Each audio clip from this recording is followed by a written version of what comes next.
guys, so I just bought this abstract painting, which I really do like, and I just framed it because I think frames make canvases look a lot more chic and a lot more expensive than this one was. However, do you see this little like vase thing over here, as well as that dark orange or dark burgundy area right there? I am not feeling that, so I am going to doctor it up and make it actually fit the colors that are in my house right now. So that's a tip, you guys. When you go to the thrift store or something and you see a really huge painting that you know that if you were to go to Z Gallery or whatever, it would be, I don't know, $300. You can get that, and then don't be afraid. I mean, abstract painting is really that. You can really fix it to suit your needs. So I'm going to leave part of this painting the way it is, like this area over here with the golds and the silver and the brownish parts. I like that part, but the rest of that part I'm going to actually change it to suit the other paintings that are in my house. So I'll show you how that goes. So first I will just use gesso to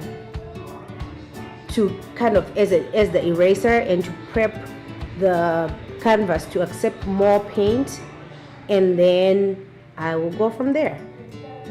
So here we are with the painting. I changed that area that was down there, that was the red and the brown, that was looking super traditional, and in my opinion I think I made it a lot more abstract. And then I just added this like circular things, let the paint drip a little bit, just to give it more texture and more interest and make it more abstract and more in keeping with some of the paintings that I have around the house. So it's almost done, and this is how I made the circles. I just had open the paint can, and this was like the little paper that comes inside the cap, and I just use it to give it more texture. There we go. That makes a nice circle that I can fill in with a brush, and I think the painting is coming along really well. So I will show you the finished product as soon as I fill in the circles how I want them. So guys, this is the finished product. You're able to hang it either way that you like, either vertically or horizontally. And the reason why I wanted to go with these colors is kind of to match, or at least go along with, being the same color palette as this huge picture that I have here, and then some other pictures, similar pictures that I have throughout my home.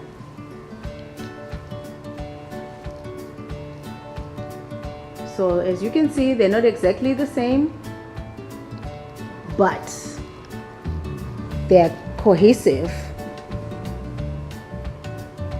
and the color palette kind of follows along the same lines, even though the frame of this one is white and the frame of the other ones are black and gold, so everything kind of just flows together well. So I just wanted to give you some ideas of what you can do when you see some of these huge paintings at the thrift store. Of course, make sure that it's not like a Picasso or something before you paint over it, but I just wanted to show you how you can repurpose and make some really nice art for yourself at a deep discount, which is what I'm all about. So here's the canvas hanging in my guest bathroom. You can see it's so big, it pretty much takes up the entire wall. And you can pretty much use it anywhere. Move it around, refresh your home by switching out pictures and lamps and little accessories like that, so that you always have a fresh look throughout the seasons.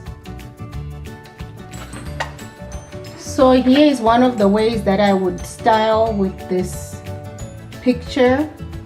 I would just add it on top of a console table in the entry, just leaning, since it's so large, or you could actually hang it if you chose to, but you see it just gives a little bit of a pop of color to your decor as you come into the house. Comment below, let me know some other ways that you repurpose huge frames that you find at the thrift store or that you find at garage sales. I'll be excited to hear some of your ideas as well. Thanks for watching. Please comment, rate and subscribe.